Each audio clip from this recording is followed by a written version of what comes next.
¿Cómo estás viendo la economía, estos tres dígitos que nos propone la estadística? Pero la situación que uno la advierte que compró una cosa esta semana y cuando va a buscar el mismo producto ya está en ascenso. Es decir, ¿qué significa esto? Sí, bueno, la verdad que la inflación es una cuestión perversa para la sociedad, la economía, porque es un impuesto no legislado y le saca la plata a la gente del bolsillo mientras la gente duerme, y siempre el que más pierde es el asalariado y el que menos forma de defenderse tiene de la inflación. Mm. Y hay un dato muy particular. Es verdad que estamos en tres dígitos que dicen que la inflación es 102,5, pero si uno va a alimentos está casi en el 150%, que es lo que la gente de menos recursos en lo que más gasta, que alimentos, vestimenta y transporte. Y eso la verdad que le lastima el bolsillo a todo el mundo, baja el nivel de actividad económica, se bajan las ventas, entonces eso complica toda la actividad económica de una sociedad y realmente no se ven que se estén tomando medidas de fondo que sean efectivas. O sea, no digo que nadie esté haciendo nada, pero lo que se está haciendo no sirve para bajar la inflación, evidentemente, porque el 6,6% en febrero es muy alta, porque encima se prevé para marzo aumento de tarifa, aumento de servicios, que dice la lógica que no tiende a bajar, sino que tiende a mantenerse o a subir, y es muy preocupante. Claro, y ahora, uno de la mano de eso, ¿no? Pero te escucho y me preocupo más todavía porque no hay manera de salir de esta lógica y estamos en año electoral, tanto en San Juan como en el orden nacional se hace bien también, ¿no? Bueno, eso complica mucho la situación, porque todos sabemos que en los años electorales los gobiernos tienden a flexibilizar el uso del dinero para contener al electorado, y eso lamentablemente, si ocurre este año, va a generar más inflación. Acá lo que hay que hacer es, sin tirar a nadie por la ventana, sin que nadie deje de percibir un plano que con un salario digno, empezar a tener un sistema de control de gasto en la política, que no tiene nada que ver con los sueldos y con los ingresos, y que se puede hacer con el gasto de la política, se puede hacer con partidas discrecionales que se están usando de forma arbitraria, y que servirían para contener un poco la inflación, y no se está viendo eso tampoco, ¿no? Claro, tú estás marcando la necesidad de que establecer prioridades en qué gastar, ¿no? Por supuesto, y no tener un festival de gasto que a la larga va a lastimar las arcas. Fíjate, es una de las épocas donde más dólares entraron al país y no hay dólares. ¿Por qué? Porque automáticamente fueron a un gasto improductivo que no sirve para crecer, no sirve para exportar, no sirve para ser competitivo. Entonces eso le complica la vida a la gente, porque si dijéramos que no hemos exportado, pero en el año anterior entraron muchos dólares, este año todavía se complica más, porque la sequía va a disminuir, dicen, un 30% el nivel de exportaciones de grano. La falta de dólares está trabando la importación de insumos para la industria, entonces la industria no tiene el ritmo que tiene que tener para producir, y la baja de ese ritmo implica que los costos son más caros para los industriales. Entonces es una ecuación muy compleja, que lo único que se está viendo es que si se sigue gastando como se está gastando, es como echarle nafta al fuego, ¿no? Entonces es muy preocupante. Ahora, el empresariado, que es el componente central que tiene la Federación Económica, ¿qué va diciendo en el día a día? Porque ustedes son una voz cantante, aquel que no quiera escuchar, que no escuche, pero vos sos el receptor de muchas de las cosas, porque tiene que ver nada más y nada menos que con la economía. Nosotros estamos representando a 24 cámaras de distintos sectores, desde la producción, la industria, el comercio y los servicios.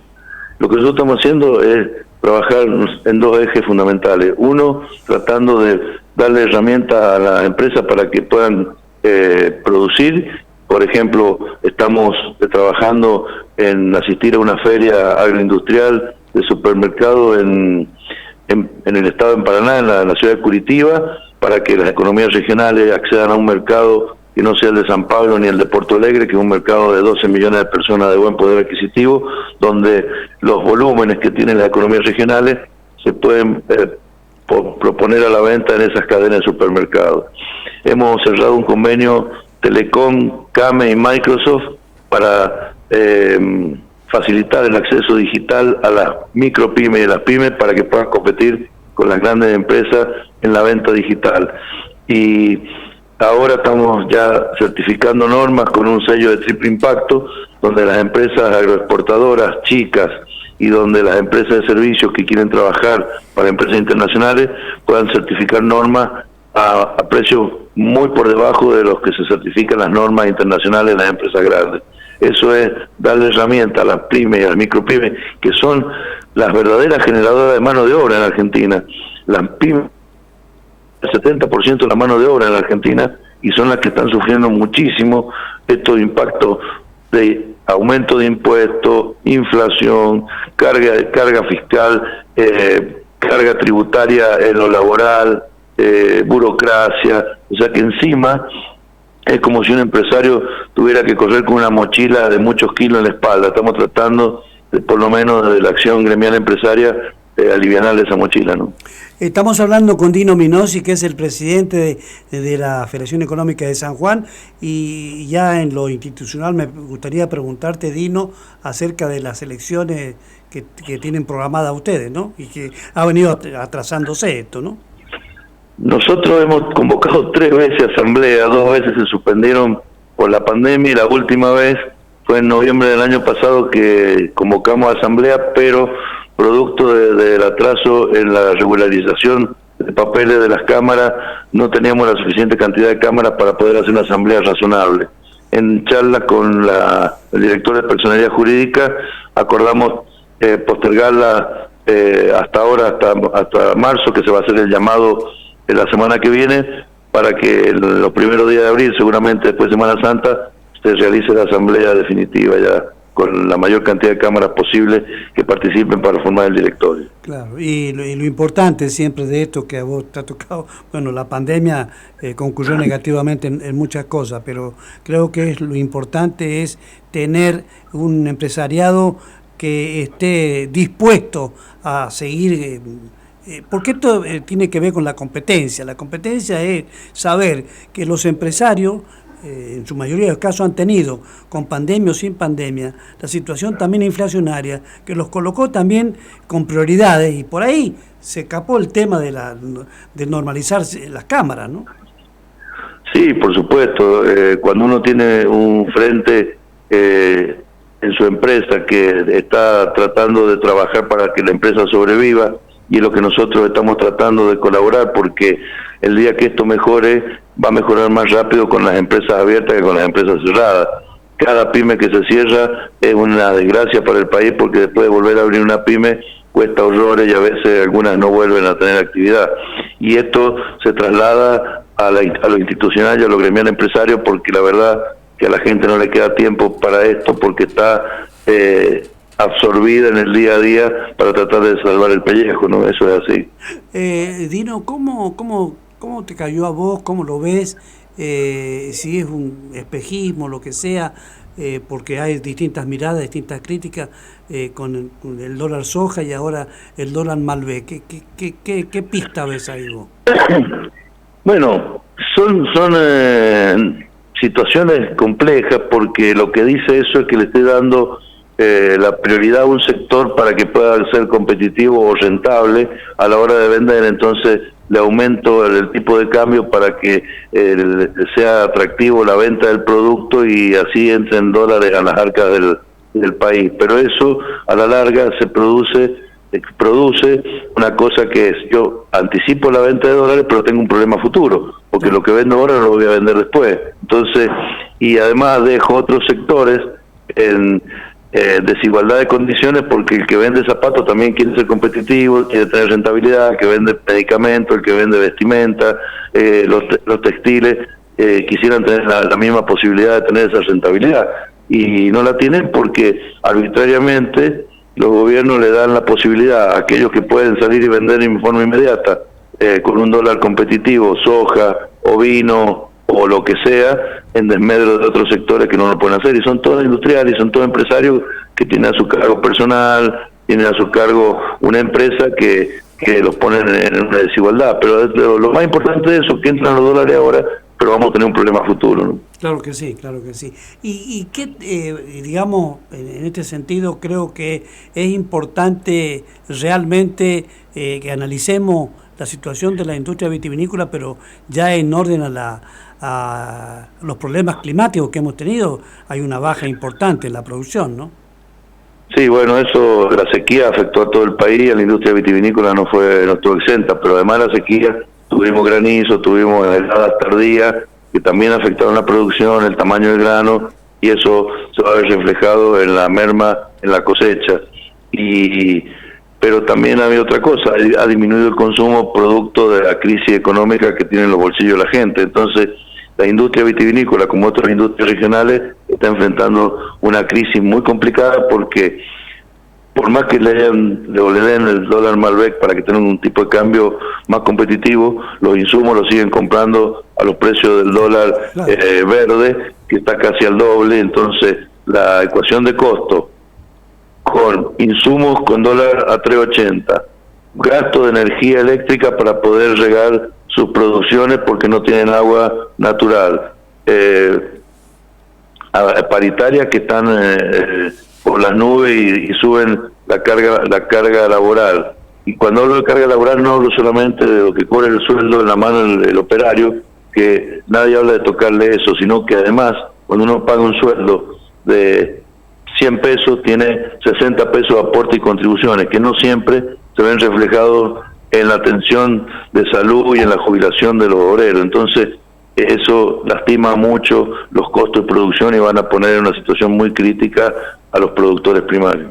Dino, ¿qué pensás con respecto a los autoconvocados, el tema docente? ¿Cómo te impacta como dirigente empresario, pero fundamentalmente como padre de familia?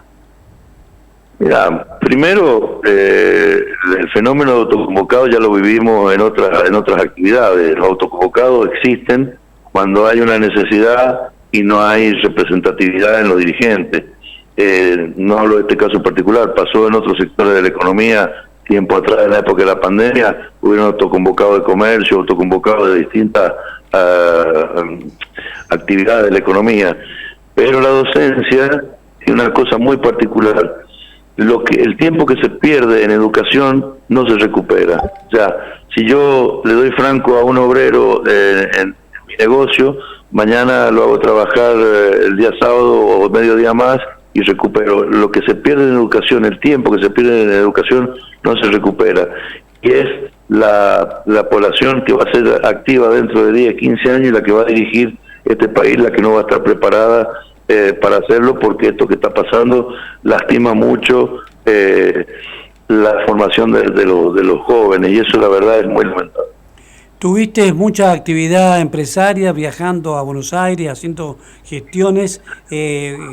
¿Cuál es la tarea actual, más allá de la elección y demás, para, digamos, acompañar a un empresario que necesita siempre las mejores de las gestiones, ¿no? Bueno, estuvimos haciendo esto que te dije. Nosotros estamos cerrando el tema de la misión comercial a Brasil, a un mercado que es más amigable con las economías regionales, porque no es el mercado de San Pablo, que nada más que ese estado tiene cerca de 50 millones de habitantes, o Porto Alegre. Estamos apuntándole a un mercado de 12, 15 millones de habitantes de buen poder adquisitivo para que lo producido en economías regionales pueda satisfacer las necesidades de ese sector, y así el industrial de la región Cuyo pueda vender aceite de oliva, vino, pistacho, membrillo, todo lo que se produce en las economías regionales. Con el tema de la norma de certificación también, hemos estado con la gente de Irán, con la gente de ISO, y estamos armando un sello, estamos promocionando un sello de triple impacto, y el triple impacto dice que la empresa tiene que tener primer impacto con el medio ambiente, tiene que ser amigable con el medio ambiente. Segundo impacto, tiene que tener sueldo razonable para su colaborador, y el tercer impacto, que tenga rentabilidad. Y todo eso se logra tomando empresas que se generan por intuición de un jefe de familia y que después hay que profesionalizarlas y ponerlas en régimen de norma para que puedan seguir creciendo. Y lo mismo con el convenio Telecom Microsoft CAME, que va a servir para que pequeñas empresas tengan acceso a información de venta digital, de manejo digital, que de otra forma le sería imposible, ¿no? Claro que sí. Dino Minosi, muchísimas gracias por estos minutos. No, por favor, gracias a ustedes, les digo siempre esto, por tener en cuenta lo que le pasa al sector económico de la provincia. Muy agradecidos estamos nosotros. Y lo vamos a seguir. Un abrazo, Dino. Un abrazo y un gusto. 30 grados 7 décimos la temperatura, 30 grados 7 décimos, brevísima pausa y ya seguimos con más en Resumen de Noticias a través de Radio Alas.